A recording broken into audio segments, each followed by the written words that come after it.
como eu dizia, né, quando eu fui promovido para instrutor, o professor Rodolfo, que era uma pessoa mais calma, assim, que parecia um filósofo, assim, né? Quando ele fala, todo mundo para ouvir. Silêncio, todo mundo faz silêncio para ouvir ele. Aí ele falou assim, você sabe o que é ser professor? Ser professor é todo dia, de manhã, você acordar e arrastar uma pedra para cima de uma montanha. E no dia seguinte, quando chegar a noite, você saber que ela vai rolar lá para baixo.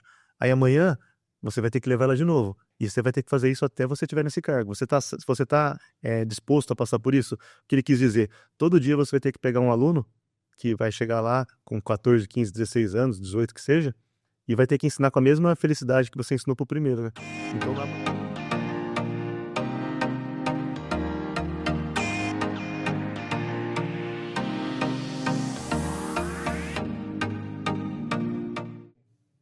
Olá, pessoal. Meu nome é Júlia Almeida. Eu sou o William Lopes. E começa mais um episódio do iCast. O podcast com jeitinho mineiro de entender os porquês da vida. E antes de começar esse episódio, eu quero falar da nossa parceira, a Bela Vista Properties. Para você que quer investir um imóvel aqui em Abu Dhabi, ela é a escolha perfeita para facilitar o seu processo. É isso aí. Você quer comprar um imóvel, quer financiar, quer auxílio aí durante todo o processo, na venda, ou até mesmo conseguir o seu visto de investidor, a Bela Vista é a melhor para ajudar vocês nesse processo. Então entre em contato com eles aqui no QR Code ou na descrição que vai estar aqui na descrição do vídeo, o site deles, o contato, e eles vão ajudar vocês em todo o processo aí para achar a melhor oportunidade, achar a melhor solução para a compra de vocês. E é isso, né, meu amor? Isso aí. Apresenta o nosso convidado aí hoje. Hoje nós vamos falar um pouquinho sobre um tema que eu gosto muito, é da minha formação. Nós vamos falar um pouquinho sobre a carreira e a experiência técnica do nosso amigo, que a Júlia vai agora O apresentar. currículo dele é background, inclusive, galera. Então, vocês tenham paciência aí na hora que eu for ler aqui. Isso aí, olha lá. Hoje temos o prazer de receber aqui Danilo Shimoda, um profissional com 12 anos de experiência no Senai São Paulo, onde atualmente coordena a unidade de Bauru. Ex-competidor da WorldSkills na área de instalações elétricas prediais e ele é team leader da delegação brasileira, com participação em Kazan 2019 e na preparação para Lyon 2024. Danilo também entrega a equipe de gestores da São Paulo Skills e atua no desenvolvimento comportamental e análise de desempenho da equipe paulista. Com a formação em engenharia elétrica e especialização em transformação digital e inovação. Ele é referência em educação técnica e inovação. Bem-vindo ao nosso podcast, Danilo. Seja muito bem-vindo, meu amigo. Muito obrigado pelo convite, Júlia, William. Luiz, né, que é o anfitrião aqui do iCast. Muito obrigado pelo convite. É um prazer estar aqui com vocês nesta tarde aqui no Emirados Árabes, né? Quem diria? Nunca imaginei, né? Nunca imaginei. Talvez vocês também não, né? Ter um podcast no Emirados. De Minas pro mundo. É isso aí. Cada episódio que a gente grava, a gente comenta isso. Meu Deus, a gente tem um podcast. Que da hora. E antes de começar, o que você tá achando daqui? Conta pro pessoal aí a sua experiência aqui durante esses dias. Olha, acho que são 10 dias que eu e minha esposa estamos aqui, né? A gente veio a férias, né? Aqui para Emirados. E tudo surgiu de um desejo, né? A gente queria ir para algum país e nós pensamos, né? Pô, tem tanta gente conhecida aqui. O Brasil está exportando tanto talento aqui para Emirados. E tinha um deles que é uma pessoa bastante próxima nossa, né? O Paulo Medeiros, que trabalha inclusive junto com o William aqui, né? Gente fina. Gente fina demais, é uma pessoa, assim, de um caráter, de uma índole, assim, muito... É mais que um amigo, né? Chega a ser um irmão nosso lá. A gente cresceu junto no Senai de Bauru. E, por felicidade da nossa parte, também ele casou com a Carol, que está aqui com a gente hoje, que é uma amiga de infância nossa, conheço desde adolescente que eu conheço ela. E ficar na casa deles, assim, muito bom. Eu comentei com vocês antes de começar a gravação aqui que ele não é nenhum amigo, né? Quase um prefeito, porque... prefeito em época de eleição, inclusive, né? Que tá na frente de agradar ali. Deu a casa, o carro, o cartão, enfim. Só faltou as cuecas, emprestar as cuecas e as guias também. Mas só que assim... Mas é muito gostoso aqui. Eu acho que é um lugar fácil de se adaptar, né? Um ambiente bem americanizado, não sei como que eu posso dizer. Tem tudo, né? Todas as opções que você quer, tudo que vocês queiram fazer aqui no Emirados é de fácil acesso. É um pouquinho longe, mas é fácil de chegar, né? As pistas são boas aqui, tem velocidade maior também. Mas é uma experiência muito boa. Tá sendo muito boa a experiência e indico para todo mundo que tá assistindo aí, se tiver o interesse de viajar para algum lugar, vem para cá. É bom, é barato. É barato mesmo, assim, comparado com os outros países, é muito barato. Muito barato. Principalmente com a Europa, né? Isso. E é mais fácil de se adaptar também. Eu achei que, por exemplo, estamos com a água aqui na frente, né? Um ponto que eu sempre vejo quando você vai para algum outro país é o sabor da água, né? Que nunca é agradável. Aqui foi o primeiro lugar que eu tô vindo, né? que tem um sabor parecido com o nosso, aliás, que não tem sabor. É uma água que deveria ser como água, né? Que é uma Não tem o sabor. Isso, que não tem sabor. E o clima, para quem é do Brasil, é um clima bem próximo, pelo menos no inverno, No né? inverno, é. No verão, né? Apesar de que Bauru, onde a gente mora, chega a 40 graus aproximadamente lá, então... Aqui, o que é 50 ruim é a que- umidade. Ixi, a É umidade muito alto. Mas está sendo uma experiência muito bacana. Acho que eu indico para todos. E quando eu voltar para o Brasil, eu vou falar isso para os meus amigos também, para quem perguntar. Eu vou contar um pouquinho da história de vocês também. Estou sendo muito, muito bem recepcionado aqui por todos. E aí isso me deixa um sentimento bacana de Voltar. de voltar. Mas a minha esposa sabe que eu trato todo mundo bem. Assim, tem hora que a gente até... eu tento fazer mais pelas pessoas para agradar as pessoas quando elas estão comigo lá, de ser um bom anfitrião. E agora eu tô muito feliz porque quando eu cheguei aqui tá todo mundo me devolvendo. Né? Lá, entendeu? Então isso é muito satisfatório, né? Quando você trata bem as pessoas, eu chegar aqui, todo mundo receber bem, querer te ver também. Então isso, Muito legal. tô sendo muito bem acolhido aqui. Isso é bom, cara. Eu, particularmente, apesar da gente trabalhar em áreas parecidas, quando eu tava no Brasil, mas eu sempre ouvia falar de você, mas eu nunca tinha te visto pessoalmente. Hoje de manhã foi a primeira vez que eu te vi pessoalmente, eu acho. E eu te via pela rede social também. Você vê, né? A gente tá no mesmo país, mas é muito grande, né? E, cara, assim, sempre que eu ia pra competição, o pessoal comentava muito com o Helder, que trabalha lá com você, o Helder bastante sobre você, o Paulo mesmo, já tive com ele em várias oportunidades, mas a gente nunca se viu. O Igor também, que... E a gente é da mesma área, né? Você é 91, você é 90? Que ano que você Sou 90. Você é 90. Fui ver um pouquinho na vida de vocês também. Eu vi que você preparado. Você trabalhou lá na Mazago bastante tempo. Eu fiquei tentando entender a sua trajetória lá, não consegui entender muito bem, porque você começou bem jovem, né? Se for ver. Eu comecei na Mazago em 2003. 2003, Os 2008 anos, Pô, 13, mais ou menos a idade que eu comecei também na área. E assim, olha a coincidência, a gente tá na mesma área, trabalhava, mas a gente estava sempre próximo, mas nunca se viu, né? Então foi a primeira vez hoje. Mas é muito, muito legal estar com vocês aqui. Show de bola. E eu vejo a rotina de vocês também, eu acho bem interessante, assim. Eu falei pro Luizinho, cara, o cara já acorda às 5 da manhã, né? Já é doido, já, né? Já acorda, primeiro ele caminha... 32 quilômetros, 5 da manhã. Dá conta? É 32 quilômetros? Não, ela... É que eu tô preparando pra maratona. Aí tá preparando pra maratona e depois lê um livro aí, antes de trabalhar. Isso é bem Rodrigo, bacana. conta pra gente agora a sua rotina até você chegar na preparação da competidor. Até onde você chegou hoje? o seu... Pra nós um pouquinho da sua o trajeto trajetória. do Danilo, conheceu a vida técnica até o Danilo chegar aqui hoje. Certo. Hoje estou com 30 anos, né? Eu comecei a carreira bem parecido com você, né? Não sei como que você entrou na empresa Mazago, acho que é Minas Gerais, né? Isso. Eu entrei numa empresa que chamava Empretec, lá em Bauru. Então, eu tenho uma história do passado, assim. Meu pai faleceu quando era bem pequeno, né? Tinha 10 anos. A minha mãe não tinha uma condição muito boa de cuidar de mim e do meu irmão. Então, eu fui para um lado, o meu irmão foi para o outro, né? Ele foi morar com uma tia, e eu fui morar com uma avó, depois fui morar com a madrinha, fui para umas 3, 4 casas aí. E aí eu parei onde meu irmão já estava, né? Lá em Bauru. E nessa época eu tinha 10 anos, e aí, assim, as minhas tias são 2 japonesas, né? Uma delas é falecida recente, né? E elas nunca foram casadas, não tiveram filhos. E o método delas, assim, elas sempre foram muito carinhosas. O carinho japonês, né? Não tem a questão do abraço, do eu te amo, do um beijo. Mas você sabe que a pessoa ela quer o seu bem, né? Então nunca me faltou nada, assim, de dinheiro, nunca faltou comida, roupa. Sempre elas deram todo esse suporte. Porém, nessa questão de estar próximo, de acompanhar o estudo, elas não ficavam próximas. Então eu me sentia na necessidade de eu mesmo ir atrás. Então, no ensino médio, no fundamental, quem pegava o boletim era eu mesmo. Ia lá, falava com o professor, tô indo bem, não tô? Então, quem foi acompanhando essa questão de desenvolvimento até o ensino médio foi eu por conta própria. E tinha uma conhecida nossa que tinha uma empresa de eletrônica lá no Bela Vista, né, que é o bairro onde eu morava. E ela falou, vamos trabalhar para não ficar na rua. E eu tinha nessa faixa etária de 13 para 14 anos. E é legal que o pessoal, quando você entra numa empresa assim com essa idade, você tem bastante experiência. Tanto que o aprendiz que está no Senai hoje, né? Quem faz Senai tem essa faixa etária de 14 anos, 16 anos, entra numa empresa e ele se depara com várias situações, pessoas mais velhas, o mundo da indústria é um mundo totalmente diferente. A gente estava lá brincando, jogando bola na rua, andando de bicicleta, e do nada você cai dentro de uma empresa com 40 pessoas lá dentro. E aí tem de tudo, né? Então você fui trollado pra caramba, né? O pessoal mais velho brinca, e tem uns que brinca e tem uns que te protegem, né? E esses que me protegiam, acho que eles me deram uma maturidade muito boa. E isso, eu não tava no Senai ainda, né? E aí a minha patroa lá, que é uma espécie de uma tia nossa lá, né? Ela falou, você tem que fazer Senai, vai pro Senai. Então eu fui pro Senai, eu fui pro Senai com 14 anos, eu fui fazer inscrição, fingi que fiz, não fiz. Com 15 eu fui de novo, aí com 16 ela falou, olha, se você não for lá, você não vai mais trabalhar aqui. Falou, você precisa estudar. Todo mundo que se deu bem aqui dentro fez o Senai. Então eu fui para lá, fiz a inscrição, passei. E quando eu entrei no curso, eu tive a sorte de encontrar, assim, os meus irmãos mais velhos, meus pais lá, né? Foram os meus professores. Então acho que todo mundo tem pessoas que você tem como referência, né?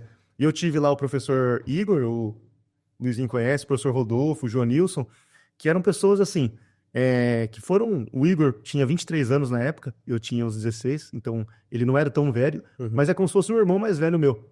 E tive o professor Rodolfo e o João Nilson lá que deram um suporte. E assim, eu entrei, o professor Ademir, que é o diretor lá hoje, né, desde a época que ele era também, ele fala que eu tava com o moicano, realmente, depois eu até me mostro umas fotos, eu tinha largador aqui, largador, brinco em cima, transversal, tinha outro brinco, moicano, andava sem cinto, a calça caindo. Consigo nem imaginar. Bem exótico. Tudo fora do esquadro, né, tudo fora do esquadro, calça caindo. E aí o Senai começou a me formatar, assim, comecei a me incomodar de usar o brinco, comecei a tirar por conta própria. E aí foi me moldando, e dentro disso o pessoal não me via bem, assim, né? Os coordenadores lá não me viam bem. Mas o processo como um todo, eu acho que assim, você tem que estar no meio de pessoas boas, né? Eu tenho sempre essa referência daqui para frente, dali em diante, né? Eu tenho tido essa referência, e falo para os jovens, para os alunos lá da escola, para usar como referência as pessoas, né? Ficar no meio bom. Então, você tá no meio bom, naturalmente você começa a se tornar bom também naquilo lá. Então, se você tá perto de alguém que é um investidor, pô, você começa a ter o trejeito do investidor. Se você fica perto de alguém que gosta de uma determinada coisa, você começa a ficar igual ele, né? Então, é bom você estar no meio envolvido de O pessoas. exemplo arrasta. O exemplo arrasta. E nisso aí foi me levando para frente, até que quando eu terminei o curso, de um aluno mediano, médio menos, eu saí de um aluno com a referência boa. Mas eu entendo que um diferencial que eu tive foi de tentar ajudar as pessoas, de estar próximo, de querer sempre o bem de todo mundo. Então eu ajudava toda a turma, eu sempre estava querendo puxar os demais, né? E eu sempre tive essa capacidade de mobilizar as pessoas, né? De pegar um grupo, um propósito. Ó, eu quero fazer um evento. Pô, eu tinha 14, 15 anos, eu organizava evento para 100 pessoas. Assim. Então, nisso daí, eu ia mobilizando as pessoas e o Igor... Fazer um churrasquinho no final de semana já é difícil. Viu? Assim, mas para tudo, né? Não só para o evento, mas para outros propósitos também, propósito de caridade. Nesse sentido, eu também ajudava bastante, sempre ajudei. E o Igor me chamou para a competição. E aí a gente treinou, fui campeão estadual, né? Fiquei em segundo colocado, ganhei no desempate. Fui pro Nacional. E aí pro Nacional eu não tive um bom resultado, né? Eu errei lá, eu sei que é da área de elétrica, na borneira. Inclusive foi o Leandro de Minas. O Leandro de Minas, lembra do Leandro? Leandro, aliás. Trabalhou comigo. Trabalhou com vocês? O Leandro, ele fez a modificação do projeto e ele inverteu a borneira lá, o X0 com o X1. Não tem lógica, né? A alimentação tá no X1. Leandro, não tem lógica. Se você estiver vendo esse podcast... É um desabafo aí. Ó, você sabe assim, quando eu tô falando de Olimpíada, eu lembro daquela borneira, cara. Eu acordo e falo, putz, eu errei. Culpa do Leandro. Mas assim, não é comum estar naquele lugar, como não é comum eu também não olhar pro projeto, que se eu tivesse visto eu teria acertado, né? Então eu tentei fazer de uma forma automática, porque estava fácil para mim aquilo lá. Então eu fui com tanta confiança que eu errei naquele momento, não ligou nada. Eu fui parar tava disputando entre os 3 primeiros, eu fui para 8º colocado. Mas por causa desse negócio não ligou nada? Aí não ligou nada. É alimentação. Alimentação. Aí perde funcionamento todo. Aí perde o funcionamento todo do projeto. Então, nesse ponto, eu não tive um bom resultado, não fui pódio. Isso foi em 2012. 2012, foi lá em São Paulo. São Paulo mesmo. Dá uma dor, né? Você voltar sem medalha, todo mundo com excelência, ali, alguma coisa, e eu sem medalha. Na época não tinha medalha de excelência ainda, né? Era um diploma que você tinha. E aí eu voltei, mas só que nessa competição, depois que eu perdi, foi no primeiro módulo isso. Então eu já sabia que não ia ter muito bom resultado. Aí eu comecei a ajudar os outros naquela semana, né? Eu tava com o gerente nosso, tava lá na semana, o professor Dalfré. E aí eu comecei a ajudar os outros competidores que estavam desanimados. Eu falava, não, você tá indo bem e tal. E começava a ajudar os outros competidores. O Bessone, que tá aqui, era o Anderson Lara, né? Que é antes do Bessone. E ele que era o competidor. E a gente ajudou lá também ele numa prova. E aí quando voltou, foi desenvolvido um projeto trainee, né? Que é o projeto de contratação para evolução, para um projeto de RH praticamente. De você pegar ex-competidores que acabaram de sair da Olimpíada, da World Skills, e trazer para dentro do processo, treinar essas pessoas para que elas tenham um cargo, sejam futuros professores, para que elas sejam futuros OPPs, coordenadores, diretores de escola. E isso aí é um trabalho que está acontecendo no estado de Minas, em Bahia, São Paulo, Mato Grosso, vários estados estão fazendo esse projeto. E eu fiz parte desse projeto, e eu acho que foi aí que virou chavinha, né? Que mudou a minha vida realmente. O processo de Olimpíada mudou, Mas esse processo de capacitação, você entra brifado no lugar, né? É. Então, você tem um curso lá, sei lá, de 2 meses de preparação para entrar numa empresa. Quando você entra, você está afiado, né? Então, e eu vejo assim, que o resultado não é tão instantâneo. Foram lá 5, 6 anos para eu entrar no alto desempenho.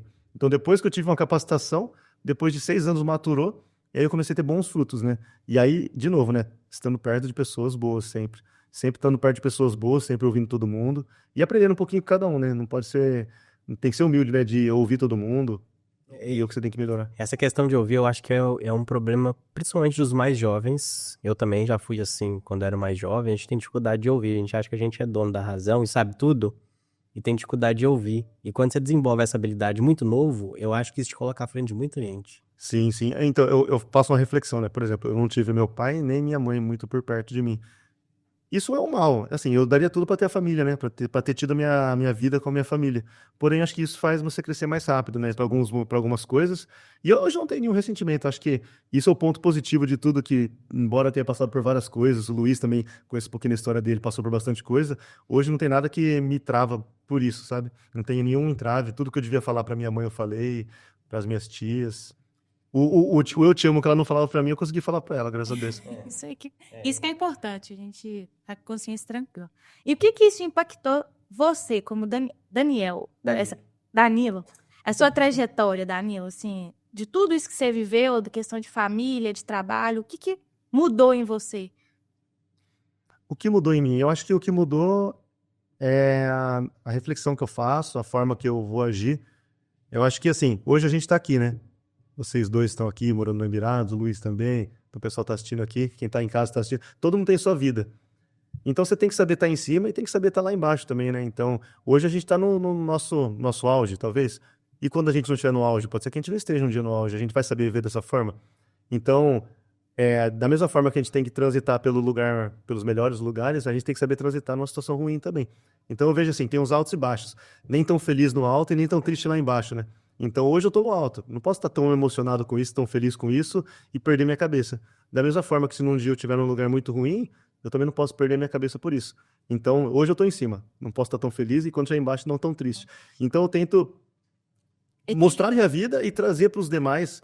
Não é assim, eu não fico contando essa história para todo mundo, né? Eu tô vivendo com as pessoas e não fico contando para todo mundo.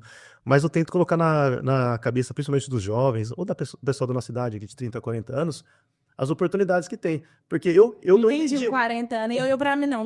Não gostou, não? É 30, 40, A gente é pro William. 30 e 40 anos, mas eu acho que assim, é interessante o que a gente aprendeu. Não tem por que eu ficar guardando para mim. Essa vivência que eu tive aqui, eu faço questão de voltar e tentar falar para alguém.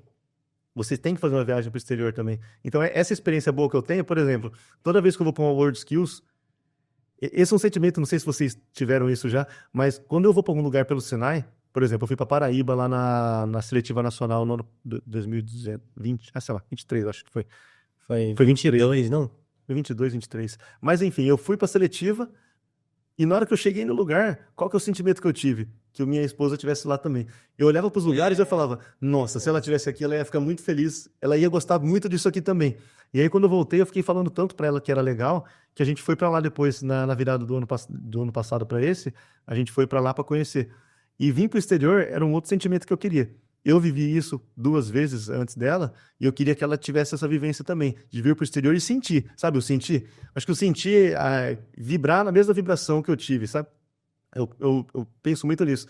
A força do pensamento, quando você está no lugar, o sentimento que você tem, parece que você atrai as coisas boas, né? Com certeza. Você não tem aquele sentimento quando você está pensando em alguma coisa para resolver, a pessoa aparece na sua frente. Você fala, cara, isso acontece comigo o tempo todo. Não sei se parece que é sorte, né? Mas é sorte todo dia. A pessoa aparece na minha frente e as coisas vão dando certo. Mas então, respondendo a pergunta, eu acho que o que eu posso trazer dessa vivência minha é pegar todo o aprendizado que eu tenho e passar para as outras pessoas, para os mais jovens, de como passar por isso mais fácil, como viver e como tentar ter uma vida mais bem-sucedida. Não que a gente seja, tipo assim, tem muito mais bem-sucedido que a gente, né?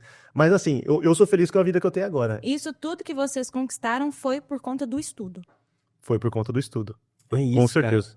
Essa questão de o ser bem-sucedido, né? Qualquer definição de ser ou não ser bem-sucedido. Eu acho que o ser bem-sucedido é você olhar para ontem e saber que hoje você tá melhor do que ontem. E financeiramente também, mas eu tô falando como pessoa, como ser humano, igual você tá falando. Você gosta de ajudar, de de levar essa experiência para as pessoas. A gente trabalha na indústria, a gente sabe como é que é. Principalmente o pessoal que estava há muito tempo na indústria, quando eu entrei, eles não passavam nada, escondiam informação. O argumento deles é que se eles me contassem, eu perderia. Eles perderiam. Eu tomaria a vaga. Mas quando a gente transforma em professor, a gente vê que é o contrário. A gente tem que espalhar. Quanto mais eu ensino, mais eu aprendo. Sim, com certeza. Acho que é um ensinamento. Para quem é professor, é isso todo dia, né? E como eu dizia, né, quando eu fui promovido para instrutor, o professor Rodolfo, que era uma pessoa mais calma, assim, que parecia um filósofo, assim, né? Quando ele fala, todo mundo para ouvir. Silêncio. Todo mundo faz silêncio para ouvir ele. Aí ele falou assim: você sabe o que é ser professor? Ser professor é todo dia de manhã você acordar e arrastar uma pedra para cima de uma montanha. E no dia seguinte, quando chegar à noite, você saber que ela vai rolar lá para baixo. Aí amanhã você vai ter que levar ela de novo. E você vai ter que fazer isso até você estiver nesse cargo. Se você está disposto a passar por isso, o que ele quis dizer? Todo dia você vai ter que pegar um aluno que vai chegar lá com 14, 15, 16 anos, 18 que seja, e vai ter que ensinar com a mesma felicidade que você ensinou pro primeiro, né? Então amanhã chega outro. Você vai ter que explicar de novo da lei de Ohm, de novo. A mesma dificuldade que o outro teve, no outro dia você vai ter que levar com a mesma felicidade. Você tá disposto a fazer isso? Então acho que a missão do professor é essa, né? Todo dia você ensinar com o mesmo jeito e com o mesmo carinho pro aluno. E quais habilidades que um competidor você acha tem que ter? Habilidades. Isso. Acho que assim, eu acho que a técnica a gente tá sob o nosso domínio, né? A técnica, nós professores, treinadores, quem passou pelo Senai, quem tá aqui no Mirados também, a maioria, acho que pelo menos 90% ou mais, vieram lá do Senai também. Acho que a técnica tá sob o nosso domínio, ela sempre avança, mas a gente sempre corre atrás e aprende. Então, técnica é método. Método você tem um jeito de buscar, de aprimorar, de desenvolver. Porém, eu entendo que acho que a maior dificuldade para o competidor é você ter o domínio sobre todas as outras coisas que estão na cabeça dele. Como você fazer com que essa técnica seja colocada em prática? Para a técnica ser colocada em prática, tem a vontade da pessoa, tem a motivação, tem a resiliência. Olha, acho que se você for listar, tem mais de 20 a 30 pontos que a gente discute isso lá nas nossas reuniões, de como a gente aprimorar cada um desses pontos de forma consciente. Não falar assim, não, vamos só ficar treinando técnica. Não, mas a gente treinar as soft skills, né? As soft skills, basicamente, são as soft skills na prática, né? Então, a Olimpíada, se você olhar o processo, se você pegar um plano de curso do Senai, que quem dá aula sabe disso aí, né? Você pega um documento onde tem todos os conhecimentos listados e as capacidades que a pessoa tem que ter. A capacidade de instalar uma lâmpada... Então tem Isso, em todas as escolas que eu entendo que tem uma boa organização, o Senai é uma delas, né? Tem documentos que guiam o curso. Para guiar, né? Para guiar. Então, em cima desse documento, um professor desenvolve a sua aula. Então, a gente não pode forçar com que o professor use o método.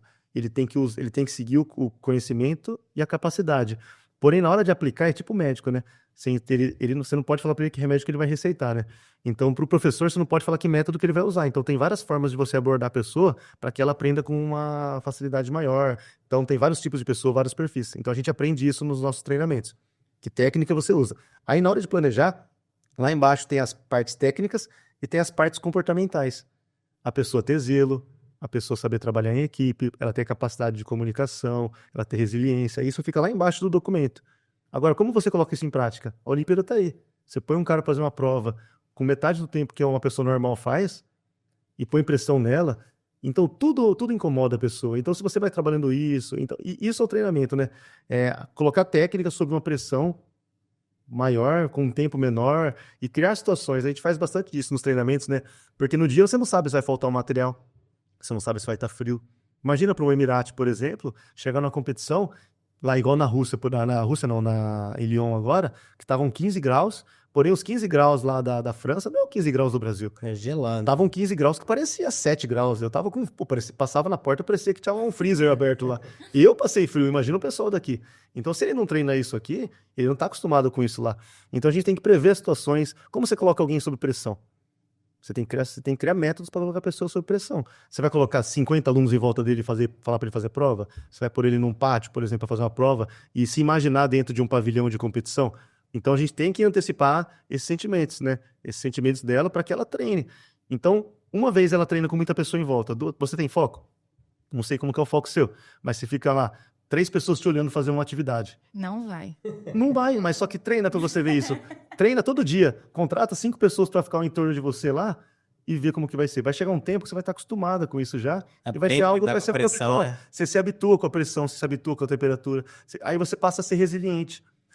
Barulho. Barulho incomoda muita gente, principalmente quem é de concentração, né? Você pega uma modalidade de eletrônica, que tem programação, você vê que tem gente que coloca o plug, aquele foninho de espuma, depois põe o abafador, e se tivesse outro, põe outro em cima, e se alguém olhar no olho dele, ele fica com medo. Acabou. Se um avaliador chegar e olhar assim pra ele assim, ó, e falar, dá só chacoalhar com lixo. O cara, pô, isso vai. Então, como você treina isso? Você treina isso fazendo isso no dia a dia com Tem que ele. trabalhar bastante o mental. Você tem que trabalhar o mental. Então, para ter um bom competidor, e o competidor é um bom profissional no fim das contas. A gente tem muitas referências disso. Tem até um estudo que eu apresentei lá na reunião nossa em São Paulo, que mostra a quantidade de ex-competidores que estão no exterior, contabilizando já quem está no Emirados, tem gente no Canadá, na França, no Reino Unido. Tem muita gente que está na casa, metade está na casa, 25% está no exterior, e os outros 25% ou se tornaram empresários, ou eles estão em grandes empresas. O pessoal de TI, não sei se vocês já pararam para fazer essa análise, quem sai do Senai, eles estão indo tudo para banco. Tem gente no Banco do Brasil, tem gente no Bradesco, gente no Nubank. Eles viraram tudo engenheiros da área de cibersegurança, dos bancos. Então, pô, o processo é bom. Isso tem provas disso. O Emirados querer contratar alguém, é isso, né? Pô, são bons. É eficiência no processo, é eficiência do método nosso do Senai, enfim.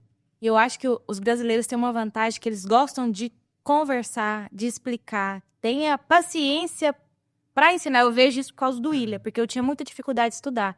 E ele ter a paciência de explicar, ó, você vai fazer isso, isso, isso. O seu jeito de estudar é assim. Então, acho que isso faz a diferença também para o aluno querer se dedicar ali, o professor ajudar. Eu acho que o problema maior é que a maioria das pessoas, elas não sabem qual é o melhor caminho que elas têm para poder aprender, para poder entender um conteúdo. Às vezes você não precisa ensinar ela o conteúdo, você precisa guiar. A gente que é da área de programação, né? Você fala assim, pô, eu vou fazer um fluxo, né? Um fluxograma de como que ela faz. Então, mas guia ela até ela encontrar o fluxo dela e acabou. Sim. Um dos idealizadores do Senai, né? Roberto Mangi, não sei se você já chegou a ler, depois se você me deixar o endereço, eu mando o livro para você. Tem um livro do Roberto Mangi que se chama Entre Homens e Máquinas. E dentro do livro ele conta um pouco da história do Roberto Mangi, né? Como que ele chegou no Brasil, como que foi a trajetória até ele fundar o Senai. Até ele criar o Senai junto com outros empresários da época. E aí você vê que o método dele está muito enraizado. O jeito da pessoa parece que ele está dentro do Senai até hoje. Então, aquela organização que a gente tem, a roupa está bem alinhada, o jalé sempre limpo, a oficina limpa. Inclusive, quando você passa na frente de uma escola Senai, normalmente ela é visível da rua. Isso, no livro, fala que ele queria que as pessoas que estavam na rua vissem as oficinas. E aí ele pegou o arquiteto da época dele lá, mandou para a Europa para ele estudar as arquiteturas da época, e ele queria que fosse imponente. Como se fossem as lojas da Havan, por exemplo. Esse aqui é um negócio gigantesco, que quando você entra, a porta é grande. Sim. Para que um aluno que vinha de uma situação menos favorecida, talvez, chegasse lá e, assim, ele se encanta, né? Para você chegar, já tem o primeiro impacto. Você chega, as máquinas, elas não estão nem 1 milímetro fora do lugar, estão todas alinhadas. Então, você falou que o William ensina bem. Talvez ele tenha isso daquilo que eu falei, né? Ele teve boas referências. Tenho certeza que você teve muitos bons professores e eles eram dessa forma. A gente ensina no Senai, eu fiz engenharia depois, não tem nem comparação. Não tem nem comparação um professor de faculdade com o professor lá do Senai. O carinho que a gente ensina, a calma que a gente ensina, e pega na mão do aluno, pô, isso aí veio dos antigos. Foi se repassando, e não pode perder isso nunca, que eu acho que esse é o diferencial nosso. Fazer as coisas de forma organizada, com método. Então, quando você planifica as coisas, e ele te explica, parece fácil. Então, o que ele falou é organizar os pensamentos. A gente tem muito esse método, não só na elétrica, na mecânica, no TI, em todas. Você tem um método específico, sim, para ensinar os competidores ou não? Alguma? Ela tá querendo pegar seu... Quer tá mentoria para mim. Eu tô achando que ela tá trabalhando de espião e ela tá tentando... Essa parte aí, a minha função lá é coordenador de relacionamento, né? Eu vendo tudo, né? Eu vendo assessoria, eu vendo consultoria. Quem sabe, talvez, o pessoal do Emirados aí não quer uma consultoria lá. Daqui uns dias eu vou estar dando mentoria para você. Vai me ensinar aqui. Ela vai vender depois de novo. Mas se vocês quiserem, pô, tem um pessoal lá da gerência de relações exteriores lá para fazer um negócio. Conexão aí, né? Nossa, o Luiz tá querendo lá. Mas antes você vai me dar mentoria aqui. O homem da grana tá aqui, ele tá falando aqui. Não, mas assim, basicamente a gente replica o que a gente faz com os alunos no Senai, só que em intensidade maior. O processo que vocês estão utilizando aqui, vocês trouxeram boas pessoas para cá, vocês trouxeram ótimos profissionais e o método tá com eles, né? O método, e eu acho que assim, tá muito na pessoa. Tanto que vocês escolhem a dedo, né? Quem faz a seleção aqui na Activate, né? Eles fazem uma seleção a dedo para trazer boas pessoas. Então, eu acho que o segredo tá no CPF, né? Vocês vão entrevistar o Fabrício aqui no podcast na quarta-feira, e ele fez uma palestra no mês passado, eu assisti, e ele fala assim, que o segredo da inovação não tá no CNPJ, tá no CPF. E eu posso dizer assim, qual que é o segredo? O segredo é a relação. O segredo, assim, é o acúmulo de conhecimento de várias edições. Então, você ter uma pessoa e não deixar ela sair e ir fazendo um ciclo virtuoso, né? De pessoas que vão ficando no processo e vão se retroalimentando. E trazer pessoas boas, né? Então, tá no CPF. Se não for o William lá, tira o William. Alguma coisa vai ficar diferente. Pode ser que ninguém nunca alcance o que ele tá fazendo lá. E se alguém chegar, não vai fazer igual, vai complementar, vai fazer algo parecido, mas diferente. Então, o segredo nosso são as pessoas. Então, acho que essa é a única dor que, assim, não tô falando como Senai, tá? Nem tem poder para isso, mas como pessoa, a única dor que eu tenho quando alguém vai embora é a pessoa. Porque, assim, ao mesmo tempo que a gente fica feliz, a gente fica muito triste também, porque tá perdendo um amigo, tá perdendo um ótimo profissional. Então, acho que é isso, né? Treinar boas pessoas e não deixar elas irem embora, né? Você não respondeu a minha pergunta. Como você treina essas pessoas? Hoje eu não treino mais. Já fui bom nisso, hoje é só palestra. Aliando já a esse assunto, eu vi que recentemente você foi para Lyon como team leader, né? Sim. Do Brasil. Como que surgiu essa oportunidade? Certo. Então, essa parte do trabalho comportamental, quando eu voltei de competidor, eu falei que tinha essa característica de tentar ajudar os outros competidores. E quando eu retornei lá como trainee, eu ajudava o pessoal que fazia gestão na escola, né? Então, quem estava na próxima edição, depois da minha, foi a edição do Luiz. Então, ele foi na edição de 2013 estadual, 14 nacional em Minas e 15 mundial no Brasil. Isso. E dentro dessa edição, eu fiz um trabalho de apoiar os professores lá que faziam a coordenação escolar, né? Lá em Bauru, da equipe. E tudo que faltou para mim, no meu ponto de vista, na minha visão, do apoio, do suporte, da dúvida que a gente tinha, da motivação. Porque muitas vezes você está lá na primeira etapa, o que acontece? Você tá sem dinheiro, porque você não tem um salário para estar ali, você está se bancando muitas vezes, né? Alguns já são aprendizes, têm um salário para se manter. Você está bancando sua comida, seu transporte, e é pesado esse custo, né? E por situações que são fáceis de resolver muitas vezes, você perde uma boa pessoa, um bom CPF, né? Bom competidor. Então, nesse ponto, o que eu sofri, o que eu vi os meus colegas sofrendo na época de 2011, eu tentei dar esse suporte para 2013, começou a dar certo, e aí depois na edição seguinte, a edição de 2015, depois teve a edição do Paulo na sequência, do Paulo Medeiros, aí já foram, acho que 7 edições, aí 7 ou 8 gerações de competidores, e aí isso foi se desenvolvendo e foi ficando mais formatado. Então foi feito assim, comecei a fazer um trabalho que não era feito e que não tinha. E a gente contratava uma psicóloga na época lá, também não era barato, e na época o pessoal não queria mais contratar, eu comecei a assumir esse papel. E fui fazendo um trabalho bacana. Em 2017, a competição foi aqui em Emirados, porém em 2019 seria na Rússia, em Kazan. E aí a organização da Rússia contratou um projeto de desenvolvimento de design gráfico e de eletrônica de Bauru, porque nós éramos referência nessa época lá. Hoje a gente continua sendo referência, mas algumas pessoas saíram e tal. Mas esses russos foram para lá. Em uma desses dias que eles ficaram um mês lá, né? Eu fiquei responsável por cuidar deles na cidade, né? Então, tinha aproximadamente 20 a 30 russos lá, eu tinha que cuidar deles, levar eles para cima, para baixo, fazer... A minha esposa tá chacoalhando a cabeça lá. Foi uma cachaça. Foi um mês pesado. Foi um mês pesado? Foi um mês pesado. Foi um mês... Várias aventuras lá. E durante esse mês que eles estavam lá, eu vi que eles estavam lá e que ia ter um pessoal do DN, né, acompanhando. Eu não sou tonto nem nada, né? Falei, tem que vender meu peixe, né? Aí eu preparei as atividades e coloquei bem no dia que a pessoa ia estar lá. E combinei com o diretor. Falei, professor Ademir, quando a pessoa estiver passando aqui, passa com ela aqui nesse corredor que ela vai ver a gente trabalhando e aplicando uma atividade comportamental dessas que a gente aplica nos nossos alunos na equipe da Rússia também, para integrar eles, né? E aí eles acharam o máximo, né? Falando, nossa, aí fizeram uma boa imagem nossa lá no Departamento Nacional quando eles voltaram. E aí, assim, além de criar uma boa relação, uma boa amizade com o pessoal da Rússia, tanto que quando a gente foi para lá em 2019, eles receberam a gente assim. Os russos são muito frios, né? Eles não são tão próximos assim. Abraçava, dava a mão, todo mundo, eles queriam ver a gente, queriam trazer lembranças, porque quando a gente foi para o Brasil, a gente recebeu eles como se fosse na nossa casa, né? Recebeu eles.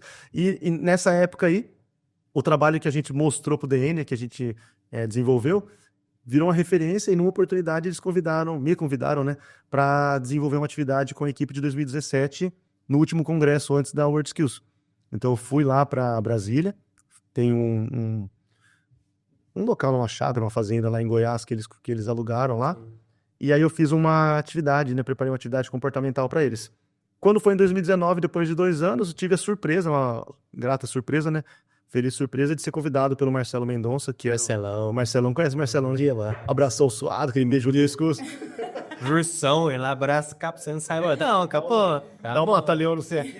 É um coração do tamanho do mundo. E chega a sopia. Chega a rupiar. Mas é um cara... Um abraço, Marcelão. Um abraço pro Marcelo Mendonça, mas ele é, assim, uma referência de uma pessoa... Eu aprendi bastante com ele também, principalmente na sinceridade, né? Ele é direto. Ele fala... E aí eu aprendi a técnica dele, que ele fala assim, ó, toda vez que ele vai falar alguma coisa pra alguém, ele fica falando durante o dia todo que eu sou muito sincero. Você sabe que eu sou sincero. Você sabe que eu falo a verdade. Ele vai preparando o terreno. Ele vai preparando. Aí, então, eu começo a fazer isso assim. Eu já vou falando isso porque aí eu posso... Eu fico com uma licença poética, né? Carol falou essa frase. Uma licença poética para poder chamar a atenção de alguém, porque eu sempre tô dando a dica que eu vou ser sincero. É melhor falar para você do que falar para outras pessoas. Então, assim, isso aí... tem transformação, né? É isso. Então, eu falo assim, ó, eu vou falar para você. Eu sou sincero. Então, ele falava bastante isso e eu cresci bastante com ele. E em 2019, ele me convidou para ir para Kazan. Porém, eu tive que morar 8 meses lá em Brasília, né? Que foi outra vivência muito intensa morar lá em Brasília. Eu fiquei de janeiro até setembro, lá, mais ou menos.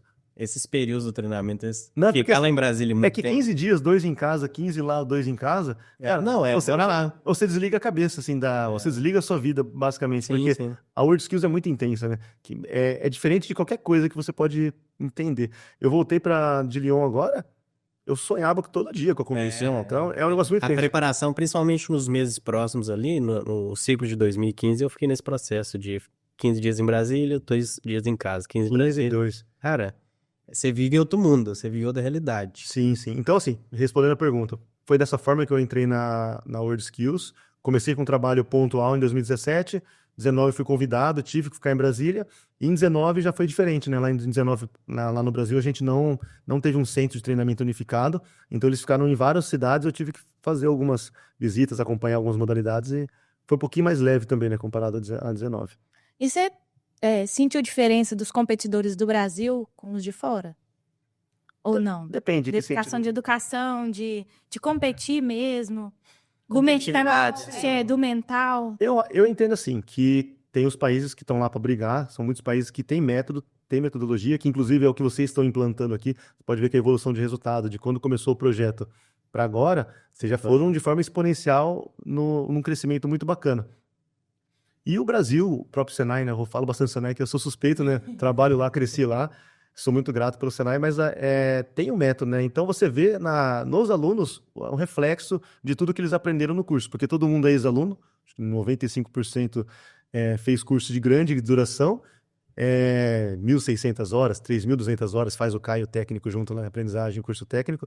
Mas quando você compara o perfil, ainda mais por ser rígido, o Marcelo bem rígido, né? De organizar o pessoal, a gente é referência na WorldSkills quando a delegação chega, quando ela se alinha, como ela se desloca, para a gente não perder nenhum compromisso. A técnica é nossa obrigação, né? A pessoa treinar e desenvolver a técnica. Mas o comportamental nosso é diferenciado. Assim, né?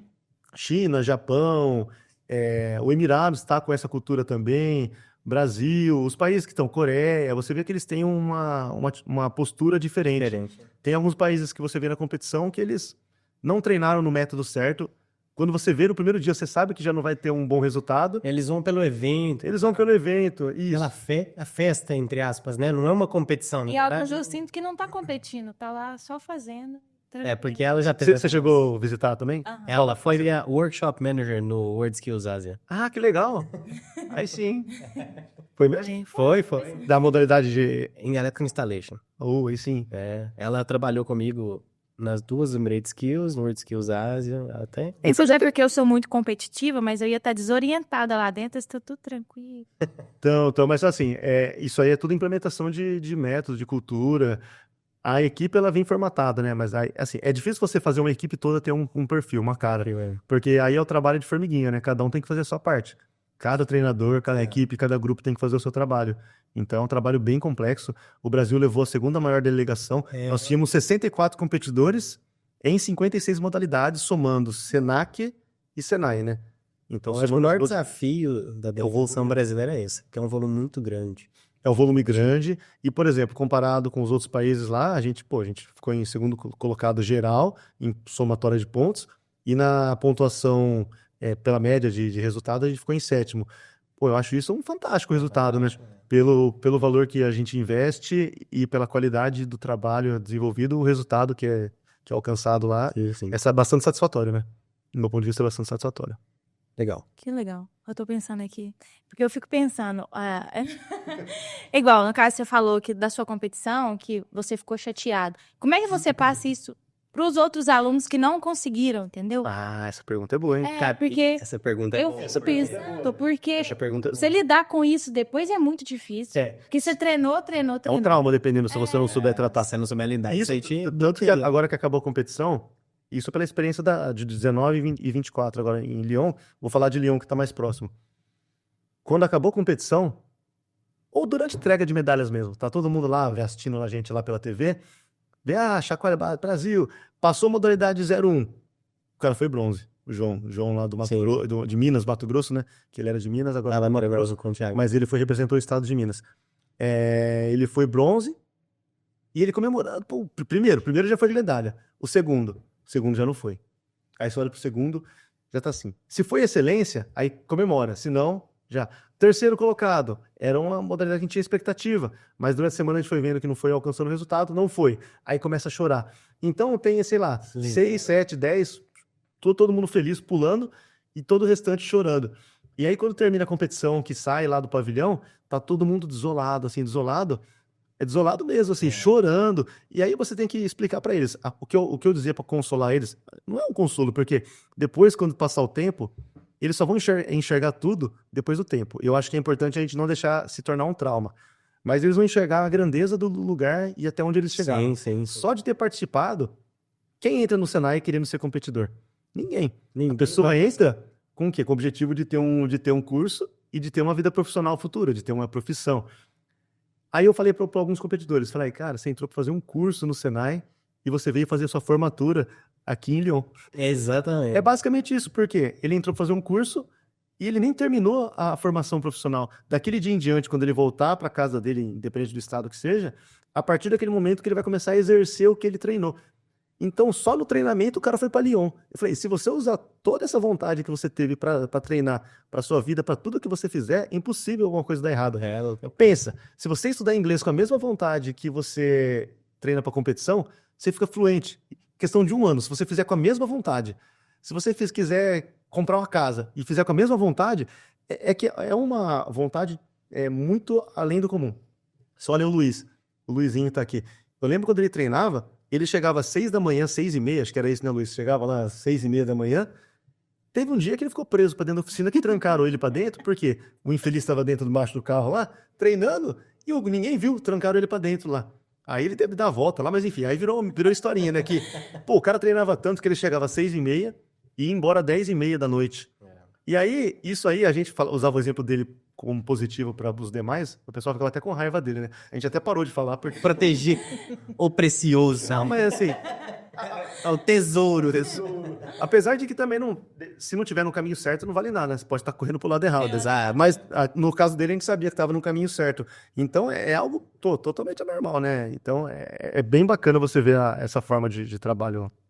E essa questão de como lidar com a frustração é só vivendo, cara. Aquele frio na barriga de não ouvir seu nome ou não ouvir seu nome, mas não na posição que você estava esperando. E eles são muito novos também, né? Sim. A frustração, por exemplo, pelo menos particularmente, a gente faz uma lista, né? Júlio, eu trabalho bastante com o Júlio, né, que é o delegado técnico lá. A gente fica vendo depois o que vai acontecer o pós, né? É importante você não ter um trabalho somente o pré, o durante. Para quem é treinador, é interessante ver o depois também, né? Sim. O pós, e ver o que aconteceu, o que a pessoa está fazendo. E aí cada país vai ter uma realidade, né? Aqui no Emirados Árabes vocês têm uma realidade, Você tem um motivo para você motivar o seu competidor, que talvez seja diferente do motivo do Brasil. Diferentes. Do Brasil, e isso vai ser mudança de vida. Talvez aqui no Emirados esse seja o diferencial, não seja a mudança de vida deles, porque a vida deles já tem uma vida Sim. estabilizada. Então, quando a pessoa volta, você tem que saber. Você tem que fazer o que o William faz com a Júlia, né? De sentar e fazer tipo um assessment, né? É isso. Vem aqui, meu filho, senta aqui. O que você quer fazer da vida? Você quer ficar no Senai? Você quer ir embora? Avaliação diagnóstica. O que Vamos você entender quer? o que está acontecendo. Vamos conversar o que você quer da sua vida? Ah, eu quero ser empresário, professor. Tudo bem. Assim, qualquer sonho é possível. Então vamos fazer o caminho. Você quer isso, você tem que fazer isso, tem que fazer isso. O seu risco é esse. Então tem que sentar com a pessoa e orientar. Porque eu, quando perdi a competição em 2012, no dia seguinte, na segunda-feira seguinte, eu queria resolver tudo da minha vida. Eu me inscrevi na academia, eu queria tirar carta. Você vai falando, agora eu vou ter uma vida. Agora eu vou ter uma vida. E você começa a dar tiro pra todo lado. Você começa a fazer tudo que você não fazia antes, você quer fazer tudo na semana seguinte. Porque fica um vazio. Você todo dia tem uma rotina por 4 anos. Você acorda de manhãzinha, vai pro Senai e sai de lá de noite. Você não tem amigo, tem pouco amigo. Não que você não tem, mas tem poucos amigos. Fim de semana você fica de sábado no Senai, véspera de Natal, véspera de Ano Novo, domingo você vai de manhã ainda. Então, a sua vida é aquilo. Quando você corta de uma vez, a pessoa fica assim, sem rumo. Você tem que dar um GPS pro cara para ele se localizar, para saber para onde que ele vai dali em diante. Aí é importante a experiência do treinador de trazer esse competidor, falar assim, onde você quer ir? Porque as empresas, quando você mostra o potencial do competidor, tem empresa que fica esperando o cara perder. Ela fala assim, e aqueles lá da Olimpíada, vocês tem mais? Falei, cara, isso aí é um diferenciado, né? O cara que ficou 3 períodos na escola lá, então... Mas é isso, então tem que trazer para perto, tem que dar orientação, sentar, colocar a cabeça da pessoa em ordem e dar uma dica para ela, dar um direcionamento, e eu fico mandando mensagem para eles depois. E aí, deu certo? Tá precisando de alguma coisa? Porque muitas vezes é uma orientação, você não precisa estar lá no Mato Grosso, você não precisa estar na Bahia para dar uma dica. Por telefone mesmo, você só organiza a cabeça da pessoa. Então é muito importante, mais inclusive do que o treinamento, porque pode se tornar uma frustração na vida da pessoa. E você tem algum caso, assim, pra contar pra gente que te marcou? Nessa questão das competições? Olha, tem várias pessoas, assim, as edições vão passando e você vai lembrando, assim, tem várias histórias bonitas pra você contar. Você vai, por exemplo, nessa de 2019 de Kazan, eu lembro bastante do Ralph. O Ralph é um cara do Rio de Janeiro, super do bem. Tem muitas pessoas boas, né? Tem o pessoal que tá vindo aqui, inclusive, que é o Edmilson. O Edmilson. De o Ítalo. Isso. E aí eu lembro do Edmilson e do Ítalo, eu lembro juntamente lá do Daniel, que foi o treinador dele também. Cara, O Daniel, ele é da Bahia, é o treinador deles. o Daniel, ele Gente finíssima. ele foi o treinador, gente finíssima, ele foi o treinador da Mecatrônica, né? E a Bahia não tinha histórico nenhum. A Bahia nunca apareceu em lugar nenhum na Mecatrônica, assim, nunca teve um resultado expressivo. E aí, de novo, eu volto lá no CNPJ, no CPF, que eu tô dando os créditos pro Fabrício que eu vim aqui no quarto, que essa frase é dele, tá? Mas é o CPF, né? São 3 CPFs bons, né? São 3 CPFs diferenciados. Mas você vê a história deles, pelo que eles contavam pra gente lá em 2019 no SIG, eles não tinham nem comida, assim, muitas vezes eles passavam um dia com fome no Senai porque eles queriam treinar, o professor deles ia no mercadinho, comprava um salgadinho, um salgado ali, e era a janta deles porque não tinha condição financeira tão boa assim para ter um caminho, né, para ter uma boa rotina. E aí eles fizeram um trabalho de formiguinha, muitas vezes quando o resultado não tá naquela escola, para você mostrar que você tem que ter uma oportunidade, você tem que mostrar um primeiro resultado, né? Ninguém paga o salário do Neymar pro cara que nunca fez, que não faz gol.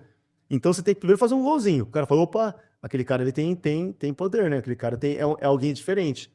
E aí você começa a ter um investimento, chega um equipamento, chega um CLP, chega uma estação de trabalho ali e tal, que é um investimento caro. Muito caro. Para formar talento, né? É caro, o Senai é expert nisso, mas é muito caro formar talento. Para cada pessoa ali, vai ser os 300, 400, 500 mil reais para cada um, se você for somar o processo todo. Hospedagem, alimentação, transporte, equipamento, treinamento, é um valor bem alto investido. E aí, eu lembro deles que eles foram engatinhando, trabalho de formiguinha, foram desacreditados, né, para a competição estadual, nacional. E os 3, não só os 2 alunos, o professor também era muito jovem. E aí, quando chegou na seletiva nacional, quem que ganhou? Os baianos. Foi os baianos. Eles ganharam. E aí, quando chegou lá no treinamento pro Mundial, era legal de ver, assim, a mistura das culturas, né? A primeira semana lá em Brasília, você não conseguia entender nada que os outros falavam. Era tudo falando português, mas você não entendia nada. Não entende nada. É a gíria do gaúcho que mistura com o mineiro, que já vem com o cara do DF, que já vai com o baiano. Você fala, cara, o que vocês estão falando? Aí é um dia só pra você trocar a gíria. Não, isso aqui significa isso lá, tal. E eles eram muito bacanas, assim. Você sabe que o jeito da pessoa... Porque quando você chega numa maturidade de competição, você chega no seu ápice, você já começa a fazer o pulo do gato, né? O pulo do gato, muitas vezes, assim, é uma malandragem ali. Fala, pô, isso aqui eu faço assim? Pô, vou dar o exemplo do tijolo lá do chinês. Tinha a junta lá na World Skills Lyon e tinha o cimento, né? Que faz o rejunte ali, né? Que você vê lá as divisões do tijolo. O que o chinês fazia? Ele não cortava o tijolo, porque você tinha que cortar o tijolo no meio para depois assentar. Sim. Ele só fazia a cavidade da julga, depois assentava. Isso aí é malandragem, né? Tá no regulamento que tem que cortar? Não tá. O cara fez errado? No meu ponto de vista, não. Tá com a junta? Tá com a junta. Pronto. Ficou perfeito, alinhado. Então, quando você chega nesse ponto do seu auge, você começa a criar esses pulos do gato. E eles, da Bahia, eles criaram até a World Skills Bahia depois da World Skills, né? E eu vi que eles têm um coração, sabe? Aquele sentimento bom, né, da pessoa. Eles não criaram a maldade, eles criaram só a parte boa do processo, né? E isso aí é muito bacana de ver neles. O Neto tá aqui hoje, né? É um cara muito do bem, o Ítalo tá no Mato Grosso, o Daniel. Você falou pra contar uma história. A primeira que veio na cabeça... Assim, qualquer pessoa tinha uma história. Pra qualquer um tem história. Mas a deles veio na cabeça aqui, que são 3 pessoas muito do bem, que a gente gosta muito. O pessoal de Minas lá, o Geraldo. O Geraldo com a equipe dele, a Vitória, o Geraldo e o Wallace foram pra World Skills agora na 63, Sistema Sobóticos. Pô, eu tenho um carinho muito grande por aqueles 3 também. É a mesma coisa, assim. É um professor bom, jovem, que tem uma história bacana, que foi competidor também, e treinou outros 2 que têm uma maturidade, assim, fora do comum. Eles já são funcionários lá, eles já estão prontos, assim, sabe? Você vê que eles foram pra competição num nível muito bacana. É outro exemplo, né, de pessoas... Esse exemplo que você deu aí do Daniel, do Edmilson e do Ítalo, eu cheguei a conhecê-los no Nacional de 2022, pouco antes de vir pra cá, porque eu com o Luquinha, que tá aqui hoje, a gente treinava os competidores da 18 e da 19, da Electrical Installation e da Industrial Control, e eu conheci o Edmilson na Nacional, da 19, e depois conheci o Ítalo lá, e fui conhecer a história deles lá, cara. O que eu achei interessante eles foram competir, eles vieram do nada, foram pra competição, eles ficaram em terceiro no World Skills, em Kazan, no Mundial, voltaram e toparam um projeto de começar uma ocupação que era totalmente diferente da ocupação deles. O Ítalo foi treinar 18, o Edmilson foi treinar 19, e os 2, na primeira vez que eles foram como treinadores, eles conseguiram subir no pódio. O Edmilson pegou o 3º lugar com o aluno dele na Industrial, e o Ítalo pegou o 2º lugar na Electrical Installation. Então, você vê como que é. E é muito legal a história deles. Então, deixar um abraço pro Ítalo, pro Ítalo e pro Neto, né? O Edmilson Neto. E pro Daniel também. Danielzão também. São 3 pessoas muito do bem, assim. Gosto muito deles. E você vê que a pessoa que fez por merecer mesmo. Sim. Construiu passo a passo, né? Do que conquistou. E não só eles, cara. Pra cada um que você olha tem uma história. E eu acho que é aí que é o segredo, né? Pra você ter um bom desempenho de novo, o segredo, né? Acho que os segredos vão aos poucos a gente vai soltando. Eu acho que é a pessoa. Você tem que... Não adianta nada você criar um processo e tentar enfiar na cabeça de alguém um processo igual. Para cada competidor que você for trabalhar, você vai ter uma história diferente. Então, se eu for trabalhar com a Júlia como competidora, eu ia tentar entender sua vida, ia tentar entender que... mas... Vai ser difícil, hein? Ó, eu não quero me comprometer muito, mas é um desafio legal. Eu vi... Por isso que eu perguntei de mental, se tá em dia. É medicina veterinária e educação física. Eu falei, meu... Então, mas eu acho que é isso, é pessoa por pessoa, né? Não adianta você tentar criar um método. Você cria um método, você acha que você aprendeu os segredos, você fala, agora eu peguei o segredo, na próxima eu vou voar. Aí você pega um competidor e não funciona o método. Você fala, cara, não funcionou, vou ter que criar outro método. É muito individual. E eu acho que pro Senai, quando eu ia dar aula, eu tentava fazer isso com os alunos também. Sabe, é difícil você fazer com volume maior, tentar fazer com 16, com 32. Aqui no Hub vocês fazem isso, né? Vocês têm um volume maior de pessoas. É difícil. Mas quando você consegue, pelo menos um pouquinho, fazer algo personalizado para alguém, mostrar que você tá a fim de ajudar ela. Porque, pô, teve um dia que eu tava dando aula para um aluno e o cara chegou todo suado, atrasado, e a gente dá aquela zoadinha. Falou, o patrão chegou aí, né? Chegou o patrão. Chegou o último na hora. Chegou 8h30, né? O que aconteceu, meu filho? Não aconteceu nada, não. Então entra aí, vamos continuar a aula. Aí depois eu chamei ele no canto, né? Quando você vai ter um papo mais individual, assim, que ou é pra chamar atenção, ou é pra perguntar algo mais pessoal de alguém, eu chamava lá num laboratório do lado. A técnica é a seguinte: ô, fulano, me ajuda a pegar um material aqui. Aí eu chamava ele pro canto e falei: o que aconteceu? Aí eu, Não aconteceu nada, Marcos. Falei: o que aconteceu, cara? Falou: palavrão, tomar no cu. Ele falou assim: o padrasto chegou em casa de manhãzinha lá, bêbado, foi ouvir ele batendo na minha mãe. O cara é maior que eu, professor. Bati nele, ele bateu em mim, tá vendo aqui, ó? Tava com uma marca de um roxo aqui. O cara deu um soco nele, deu outro, tal, tal. Então ele tava acordando pra ir pro Senai, pra depois ir pro trabalho depois, e o padrasto dele chegou alterado, né? Tinha bebido, e bateu na mãe dele. O que o cara fez? Foi pra cima, bateu no cara e tirou ele de casa. Falou: vai embora, não volta mais aqui. E o cara ainda foi pro Senai. Aí o que eu falei pro cara depois? Nesse momento eu falei pra ele: desculpa, cara.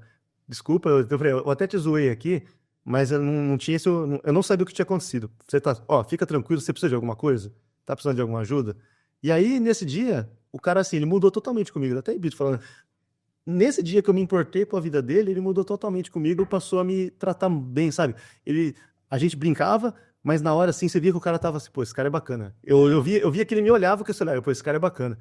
E ele baixou a guarda. Tudo que eu pedia pra esse cara, ele me ajudava, porque eu me importei com ele no momento. o saber escutar. Saber escutar, tentar entender a pessoa, né? Tentar se colocar no lugar da pessoa, empatia, né? Eu acho que é aqui. E isso é um diferencial muito grande que eu tive com os meus professores, no Senai principalmente. Eu tentava replicar isso, que é tentar entender o contexto. Muitas das vezes a gente tenta pegar as metodologias e as técnicas e aplicar para todo mundo. Mas algumas coisas aqui você consegue guiar, mas você tem que entender a individualidade de cada um e conhecer cada um, porque cada um tem uma história. Cada um. Nós mesmo, tem dia que eu acordo, cara. Eu sou muito alto astral, eu sou alegre, sou feliz, mas tem dia que eu acordo. Acordou ruim é 12 quilômetros.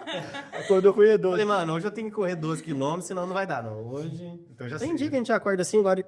A gente não sabe o que que a pessoa tá passando. Eu aprendi isso muito no trânsito, aqui, principalmente. Eu chegava estressado, o pessoal no trânsito, e queria passar todo mundo, o pessoal fica piscando farol, buzinando, estressado. Falei, cara, eu não sei, às vezes a pessoa tá num dia ruim, a pessoa tá passando por uma dificuldade, tá passando um problema, e eu tô julgando sem saber o contexto. Então agora eu sou relax, buzinou. Juro, nossa, você tem paciência demais. Eu falei, tem, tranquilo. Piscou farol pra mim, eu vou pra pista da direita tranquilo, devagarzinho, eu não esquento cabeça. Mas isso você aprende com o tempo, não é uma coisa. Isso é uma habilidade que você desenvolve com o tempo. É a soft skills que a gente tá falando pro competidor. Como você faz um competidor não sair do centro dele? É um isso. treinamento. É um A treinamento. única dificuldade da Olimpíada é que você tem que fazer isso em 2 anos. É. E os seus a gente faz durante a vida, né? É isso. Só que você tem que acelerar o processo na vida do cara. E aí as pessoas ouvem 2 anos e falam assim, nossa, 2 anos é muito tempo. Não, pro processo... Pô, tem gente que treinou 6 anos pra competição, 5 anos, 6 anos. E agora deixa eu entender uma coisa. Então você você não dá aula mais, você é coordenador Sim, do Senai. do Senai de Bauru. Então, eu dei aula então, assim, no Senai, eu trabalhei 3 anos como trainee, né? Que é um assistente técnico, uma primeira função, que é logo depois da competição. De trainee, em 2016, eu fui para instrutor, né? Instrutor, que é o professor do Senai. Trabalhei 6 anos como professor. E em 2022, quantos que eu tinha 22? 20? 28? Eu tinha 27 anos. Eu fui convidado para ser coordenador. Só que aí no Senai, pelo menos lá em São Paulo, né? Tem vários tipos de coordenadores, né? Tem um pedagógico, tem um técnico. O pedagógico cuida da metodologia, das aulas. O técnico cuida da infra, do investimento, do prédio, dos equipamentos. E o meu cargo é coordenador de relacionamento com a indústria, né? Eu tiro com a indústria porque no fim a gente atende todo mundo, né? Todo mundo. Mas assim, o nosso foco é a indústria. Mas a gente tem muitas indústrias que estão dentro de comércios, né?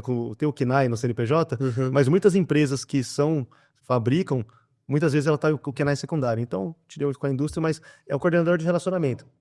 Basicamente, a função é representar a escola. Muitas vezes, quando o diretor não está na escola, a gente representa, a gente participa de evento. Eu tenho 25 municípios que eu atendo em volta de Bauru, então nós temos uma carteira de municípios e tem aproximadamente 700 indústrias na carteira. Então, o foco são essas 700 indústrias. Porém, além disso, prefeitura, porque a indústria fica dentro de uma cidade. Então, para eu facilitar a entrada numa cidade, eu faço relacionamento com o prefeito. Muitas vezes a cidade tem 3 mil habitantes. Eu vou num prefeito ou num vereador, muitas vezes, ele já abre a porta de muitas empresas para mim, a pessoa já conhece, já facilita a entrada, e o objetivo de tudo isso é fortalecer a indústria. Então, resumindo, né, qual que é a função do Senai, né? É fortalecer a indústria, trazer inovação, tecnologia, educação, E a minha função é articular. Quando ninguém sabe o que é, manda eu lá. Assim, ó, alguém quer falar... Eu ia te perguntar qual que é o maior desafio, então é esse. Alguém quer falar com o Senai, vai lá. Então eu não sei o que eu vou encontrar, eu não sei o que a pessoa vai falar. Eu tenho que estar com o repertório, assim, não só de Bauru, eu tenho que estar com o repertório Senai São Paulo como um todo afiado. E muitas vezes, aliás, muitas não, algumas vezes, até o repertório nacional. Porque tem algumas coisas que não tem no Senai de São Paulo, que é a especialidade, sei lá, do Rio Grande do Norte, do Paraná, de Minas. Então, assim, o meu papel é vender o Senai para as pessoas. Eu vendo o Senai e algumas vezes até entrego também, né? Então, mas a maioria das coisas não. Isso é legal. Esse negócio de vender. Qual que é o seu maior desafio em vender o Senai para as pessoas? Porque você fala muito bem, mas e aí? O que você entrega a mais, entendeu? Fala. Desafio, eu acho que assim... Ou não tem... não, assim, tem desafio. É porque baseado na pergunta dela, eu até vou dar a minha... Antes de você falar a sua posição, a minha opinião em relação a isso, no período que eu trabalhei no Senai. Eu trabalhei 12 anos no Senai. E eu acho que a maior dificuldade que eu tinha, quando eu tinha esse acesso na indústria, eu ia prestar alguma consultoria, algum treinamento, é que eles têm uma resistência muito grande a fazer investimento, principalmente na parte de educação. Principalmente em empresa muito pequena, eles não conseguem ver como um ganho, né? Essencial. Vai ver como um gasto, não um investimento. Exatamente. Você já usou a palavra porque a sua mentalidade já tá, o seu mindset já tá invertido, já tá... Mas eu quis dizer assim, porque para vender é difícil, assim, muito não. E você tem essa dificuldade lá ou não? Olha, como você lida com ela? Uma dificuldade que eu já tive, hoje eu não tenho tanto mais, quando eu comecei eu já tô quase 3 anos, 3 anos e pouquinho no cargo, mas acho que da idade, né, de ser jovem. Então, quando você entra, você vê o cara lá, o cabeça branca lá, a pessoa já fala, pô, quando chega alguém... Quem que é esse moleque aí? Muitas vezes a pessoa não tem o conhecimento, mas ela aparenta ser mais velha e se veste bem, ela passa uma segurança para as pessoas, né? Se chega alguém de cabeça branca e fala, pô, eu tô com alguém que conhece do meu lado aqui, né? Então, eu chegar sozinho, no começo eu tinha essa dificuldade. Mas aí eu fui aprendendo, não tem problema, tanto que eu tive que desenvolver um pouco mais a fala e os argumentos para poder vender para a pessoa. Então, eu tento não me rebaixar para ninguém, assim, se rebaixar assim, em questão de posição. Eu posso estar falando com o operário, tem situações que eu vou estar falando com o gerente industrial, que é hoje a principal pessoa que eu abordo, primeiramente, é ou o gerente industrial, ou o diretor industrial, ou o RH. Então, se o RH não trabalhar com essa parte industrial, com o gerente ou com o diretor industrial, não fecha nenhum projeto. Então, os dois têm que se entender. O RH quer, mas o diretor, o gerente industrial não concordou com o escopo que eu desenhei para o RH, dá errado. Se eu desenho com a indústria e não fecha com o RH da empresa, não fecha. Então, eu tento fazer, organizar as ideias da empresa. Muitas vezes a empresa também não sabe o que fazer, a maioria das vezes ela não sabe o que fazer. Nem sabe que precisa, né, daquela... 75% das empresas, pelo menos do estado de São Paulo, são micro e pequena. Dentro do estado de São Paulo, hoje na nossa carteira de clientes industriais lá, nós temos aproximadamente 60 mil indústrias. Então, na minha carteira tem 700. Dessas 60 mil indústrias, 75% aproximadamente são micro e pequenas. Então, para a gente atender volume, a gente tem que atender as grandes, mas até para fortalecer as grandes, a gente tem que aumentar a cadeia produtiva, né? A gente tem que fortalecer os pequenos que vão fornecer para os médios e para os grandes. Então, quando você vai trabalhar com esse público, você tem que orientar eles. Muitas vezes a pessoa que é o dono é o cara que abre a porta, é o cara que te faz o café. É a empresa da família. É a empresa da família. Então, você tem que dar orientação para essas pessoas e eu acho que a parte mais fácil, o que ajuda muito, você falou assim, da dificuldade, eu vou falar o que facilita o meu trabalho. O que facilita o meu trabalho é eu chegar com a marca do Senai. Porque muitas vezes quando eu chego como PJ, com uma empresa que é minha, suponhamos que eu sou engenheiro, eu tenho meu CREA lá tal, eu vou abrir uma empresa de engenharia para dar assessoria. Ou vou abrir uma empresa de cursos, por exemplo, curso de montagem de painel. A empresa tem o segredo industrial. Quando a entidade é isenta, o Senai não tem interesse. A gente não tem interesse em pegar um conhecimento dele e pegar para mim e fazer o que com aquilo. Então a gente não tem interesse de utilizar o conhecimento de alguém. Tanto que a gente até assina lá os termos de confidencialidade com a empresa, quando a empresa pede, né? Mas isso aí dá uma segurança muito grande para a empresa, porque ela fala assim, pô, meu tio fez Senai, meu avô fez Senai, meu pai fez Senai, eu fiz Senai. Então o nome Senai é muito forte, ele é muito consolidado. Então isso facilita muito. Você chegar com o uniforme Senai, abre muitas portas. Tanto que quando a gente contrata os nossos especialistas lá, a primeira coisa que a gente faz é correr para comprar um uniforme pro cara já pega o tamanho, porque você põe um uniforme crachá, a porta se abre. Isso facilita muito, né? E isso o que é? É o resultado de um trabalho aí de 84 4 anos, 82 anos. A história. 82 anos de história. Então isso aí facilita muito, né? Quando você chega com a marca. Mas assim, para vender, acho que você tem que afiar. Você tem que afiar o machado bastante, né? Você tem que entender do produto que você está vendendo e falar com propriedade. E assim, e se a pessoa não tiver a fim de comprar, eu não fico tentando forçar ninguém a comprar nada. Tá tudo bem, né? Eu sei que o meu produto é bom e eu penso assim, ó, que eu acho que a maior técnica é ser bom parceiro. Ser bom parceiro é assim, não adianta nada falar que sou parceiro seu. Eu posso sumir, assim, a gente tá fazendo uma amizade aqui, a gente se conheceu, vocês convidaram para o podcast. Pô, se precisar de alguma coisa, me pede lá no Brasil. Mas isso é de verdade, eu vou falar. E quando precisar, você vai me pedir e eu vou te ajudar. A gente pode ficar sem se ver por, sei lá, por 5, 6 anos. Se você for um dia para Bauru, vocês forem para Bauru, espero, tem até o convite para ir conhecer lá a cidade. Se vocês forem para lá, vou fazer questão de receber muito bem vocês lá, entendeu? Da mesma forma que vocês estão recebendo aqui. Isso aí é parceria. E com o empresário eu tento fazer da mesma forma. Isso é relacionamento. Eu vou no primeiro dia, falo, vamos fazer um projeto bacana para vocês? O que vocês querem? Não, mas eu não tenho dinheiro. O cara acha que eu já vou empurrar alguma coisa. Eu falei, cara, tem muita coisa que a gente faz de graça. Já é de graça, já dá para ajudar o cara de graça. Tem muitos projetos para microempresa e pequena empresa que é gratuito. Então não é aquele gratuito que depois vai ter uma surpresinha, curso de mês que no final tem que comprar um material didático que é mais caro que a mensalidade. Então não tem isso. Então você passa uma tranquilidade para a pessoa e fala, olha, eu estou desenhando para você um projeto, para a sua empresa, mas se você não quiser fazer, não tem problema. No dia que você mudar de ideia, me liga, eu volto aqui sem problema nenhum. E deixa, e abra as portas com a pessoa. E aí você vai plantando sementinha, depois de, sei lá, 6 meses o cara liga. Depois de 1 ano o cara liga. Só que aí você planta semente, hoje eu tô colhendo várias sementes que eu plantei há 2 anos atrás e vai surgindo. É trabalho de formiguinha. E aí a formiguinha vai girando o negócio, e vai tendo networking. E o celular, sim, o negócio que eu nunca tinha parado pra pensar, networking nunca diminui, só aumenta. Só aumenta. Então quanto mais velho a gente fica, mais doido a gente vai ficar, porque vai ter mais gente conhecendo você. Cada semana eu conheço, 10 pessoas novas. Isso aí só aumenta. E tem mais pessoas com seu contato, e mais pessoas te ligando. Então é um negócio que não vai parar nunca. Eu mudei a minha chavinha para essa questão de network. Depois que eu li um pouco, estudei um pouco mais sobre isso, entendi. Tem uma correlação que... Isso foi feito até um artigo falando sobre isso, que até 5 pessoas você consegue se conectar com qualquer pessoa no mundo. Então eu conheço fulano, que conhece ciclano, que é ciclano. Cara, isso é maluco. E aí, Depois que a gente tá aqui, a gente percebeu isso.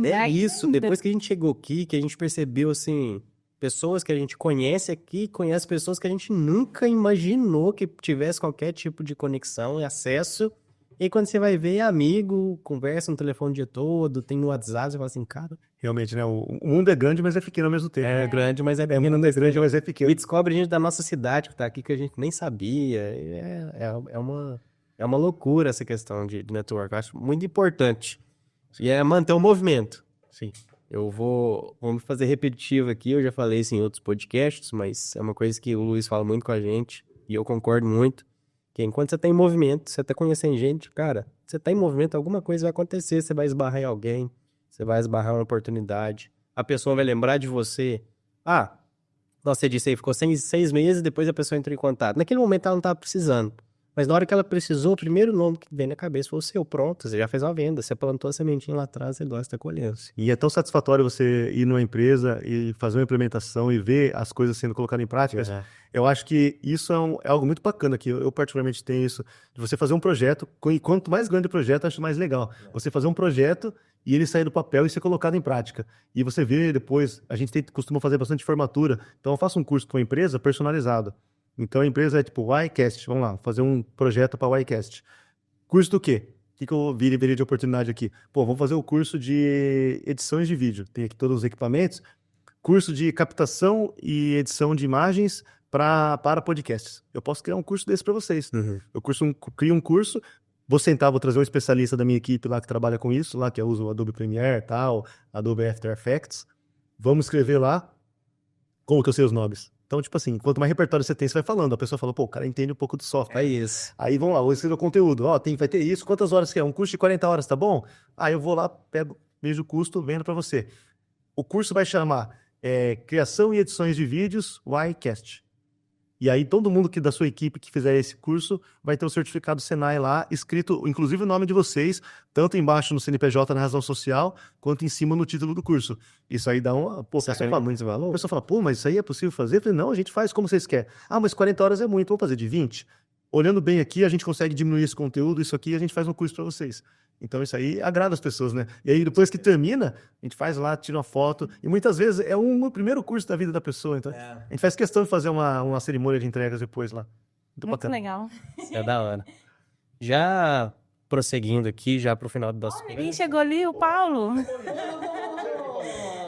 E aí, Paulão? Como é que você tá aqui, meu amigo? Chega aqui. Parece que o pessoal te vê aí. Cuidado Vem aí. aqui, ó. Tu ia tá lá? Esse aqui, ó. Olha esse. É Paulinho, eu falei que você não é um amigo, você é um prefeito. Cara. Esse é o prefeito. Que aí, esse é o prefeito, Dário. Você deu a casa, o carro e o cartão. Faz o quê? É o irmão que a vida deu. Obrigado, aqui, Paula. Seja bem-vindo, Davi. Obrigado. Ô, Dani, tem até uma pergunta boa aqui. Como é que você enxerga todas essas pessoas do Brasil aqui? É polêmica. Porque, igual, o Paulo é seu amigo, o Luiz, né, vocês competiram junto. Como é que você enxerga todos aqui? Você fala das pessoas saindo do Senai e vir pra entrar. E a gente tá na cadeira, né? Ah, isso. É isso, porque tem uma galera... Eu fiz essa reflexão já, eu acho que é algo, no meu ponto de vista, tá? De novo, eu não vou falar como Senai, porque eu não tenho poder de falar sobre. Responde e já deixa o currículo, né? Eu vou falar, essa não é polêmica, cego. Polêmica. Eu não tenho poder para falar e responder em nome do Senai, mas vou falar como o meu ponto de vista. Não, você é só o coordenador, tá tudo certo. Sim, não, mas isso é do ponto de vista, tá? Calvin, no ponto de vista. Olha lá, tá derrubando a carinha, tá indo certo. Tá nervoso. Eu acho o seguinte, eu acho que assim, talento, de novo, né? Falei do CPF, tá na pessoa. Então tem CPF, tem o talento, tá no nome. Então o talento é o Luizinho, o talento é o Paulo. Porém, o Senai não foi criado semana passada, né? Nem ano passado, foi criado há mais de 80 anos. Então é uma instituição que tem condição de criar novos talentos, vai criar, só a velocidade que é um pouquinho difícil de alcançar, né? Porque ele não para de tirar gente, então isso é um problema. Porém, a gente não vai parar, a gente não vai morrer. O Senai tem capacidade, tem potencial para criar talento. Sim. Então a nossa missão é essa. Independente para onde as pessoas vão, a gente tem que criar o talento. É para fortalecer a indústria nacional, a indústria brasileira, mas tem o sonho das pessoas, né, que de muitas vezes ir para o exterior. Hoje o mundo está muito próximo, né? Você consegue ir com facilidade para qualquer lugar do mundo. Então eu, particularmente, eu sou feliz onde eu estou. Assim, eu estou no Senai lá de Bauru, eu sou bastante feliz lá. Tenho minha esposa, a gente tem uma vida assim. A gente gosta muito de rotina. Eu falei pro Paulo, o que eu falei pro seu de cedo, Paulo? Que é tão legal a segunda-feira. Eu gosto da segunda-feira. Eu também amo a segunda-feira. Eu gosto da segunda, cara. Eu não sei, tem pessoa que não gosta. Então, eu acho que é uma referência. Eu sou feliz com a minha vida. Acho que seria pior se chegasse no domingo e eu falasse assim, putz, tem que começar uma nova semana. Mas a nossa vida vai ser assim todo dia, até morrer, pô. Então, eu sou feliz com a minha vida e com o trabalho que eu tenho. E dinheiro é relativo também, né? Eu acho que dinheiro, se você tiver 7 mil e saber viver com 7... Quando você ganha 15, tem que saber viver com 15. Quando ganha 30, tem que saber viver com 30. Então, tem gente que não consegue viver com 7, não vai conseguir viver com 15 e não vai conseguir viver com 30 também. Então não é o dinheiro, né? Não é o dinheiro, é a forma que você vai viver com aquilo. Então, hoje, eu sou feliz com isso, mas eu acho assim, as pessoas saírem do Brasil para vir para cá, faz falta. É impossível falar que não faz falta, as pessoas fazem falta sim. Porém, a máquina, né, o processo está lá, a gente vai criar novas pessoas e isso é uma referência para mostrar como que o Senai é forte, porque nós estamos no Emirados Árabes, os Emirates, não falta dinheiro para eles, assim, tem muita grana, você vê pelo lugar que você tá, pelo prédio, por todo o país, né? Por toda a infraestrutura do país. Pela infraestrutura, e eles estão interessados no brasileiro, e mais de 95% dos que vieram do Senai. Por que isso? Isso é uma referência, para mim, eu vejo como uma referência de que o nosso método funciona, que é bom, que a indústria brasileira é forte. Então, eles querem contratar pessoas que saíram da indústria brasileira. Então, isso é uma referência, então a minha resposta é essa. E deixa um recado aí para os competidores que estão começando agora, Não, seu jornal. fica no Brasil. Fala questões de estudo. Estudo? Não, de estudo. Eu acho que assim, a princípio, né, a gente tem muita questão de imediatismo. Eu entendo que o mundo está muito acelerado hoje, né? Então, a gente ouve o áudio em vezes 2. Eu faço isso. Eu espero sair ter o ao vivo das coisas, depois tem o que cai no YouTube, né? Quando cai no YouTube, eu coloco vezes 2 para assistir mais rápido, para economizar meu tempo. Então, tempo é dinheiro. Não, tempo é vida, né? Então, o tempo é nossa vida. Então, a gente tem que prezar muito pelo tempo. Então, para esses competidores, competidores e alunos também, eu acho que vale para todos, né? Eu acho que é interessante a pessoa ter um planejamento, ela se preparar, não ter essa questão de imediatismo, de querer acelerar o processo das coisas. Cada coisa vai ter no seu tempo. Um jovem com 16 anos, ele é muito novo. Sim. Eu tô com 30, eu me acho muito novo. Tem muita coisa pela frente. Então, a gente tem que saber fazer as coisas, cada coisa no seu tempo. É 2 anos um curso? Faz 2 anos, faz direitinho. Tudo que você pôr na mão, se você fizer bem feito, vai dar certo, né? Então faz um curso no começo, quando você tá no primeiro passo lá no estadual. Falei, putz, Respeita o processo. nossa, eu vou ter que passar por tudo isso, não vai dar certo. Cara, vai, confia, Confia. faz. Se não der certo, alguma coisa muito boa você vai conseguir alcançar com aquilo que você aprendeu.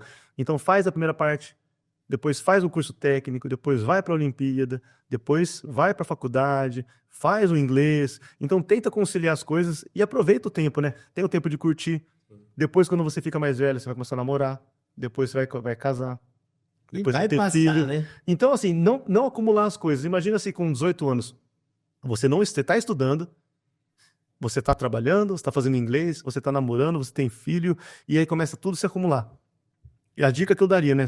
Vocês perguntaram isso, eu acho que é ir com calma, viver o tempo e não tentar acelerar. Você vai entrar num cargo, você não vai começar naquele cargo já como gerente. E isso aí não vai acontecer em 1 ano. Não vai acontecer com 2, vai acontecer com uns 5 a 10, 15. Tem gente que demora 20 anos para ter uma promoção até chegar num cargo de gerência, assim, passar 2 ou 3 cargos até chegar lá. Então, a dica que eu dou é essa. Eu tô num cargo de coordenação hoje, passaram-se 12 anos. Lá atrás, se você falasse, pô, daqui 12 anos vai ser coordenador, eu falei, pô, vai demorar muito, né? Mas vai com calma. A vida tá muito acelerada, se desprende um pouco do celular. Tem hora que eu mesmo fico incomodado comigo, eu falo pra minha esposa aqui, pra Fer, que a gente fica muito tempo vendo a vida dos outros, né? E a gente acha que a nossa vida é uma porcaria, porque você olha a vida do outro no celular, Perfeito. é perfeito, porque Perfeita. a rede social é a somatória de tudo que é bom, ninguém fica postando coisa ruim. Então, é a somatória do melhor de todos. É. Então, você olha, tá todo mundo viajando. Você fala, pô, só eu que não viajo, minha vida é uma bosta, tal. Mas não, aquilo ali é a somatória das coisas O boas. momento vai chegar, né? O seu momento vai chegar também, que você vai estar... Respeitar o processo. Respeitar o processo, não acelerar, ir com calma e fazer boas escolhas, estar perto de pessoas boas. Então, graças a Deus, eu tô aqui hoje perto de pessoas muito boas e no Emirados, né? E, então, isso é uma referência bacana pra mim, tá sempre perto de pessoas que sabem mais do que eu. Então, se eu for mais inteligente do lugar, talvez eu tô no lugar errado. É. Então, tem que estar perto de pessoas inteligentes também. E obrigado pelo convite hoje. Hoje eu tô me sentindo desse jeito, tá? Perto de pessoas inteligentes também e pessoas que estão crescendo na vida. E é muito bom estar aqui no iCast, o podcast mineiro no Emirados Árabes. Sensacional. Uma pergunta, Luiz? Não, tô tranquilo. Só agradecer o Shimoda aí mesmo pela participação. Como sempre, ele tem uma oratória Não, é fantástica. sensacional. Eu já tinha ouvido já sobre oratório, ó, Shimoda, Realmente. logo ele vai trabalhar em rádio, Eu cara. ia nem quis passar as técnicas aqui pra mim. Você viu? Aprendendo. Fugiu até... Escrevi curso pra mim. Claro, é. Se eu ensinar assim, capaz.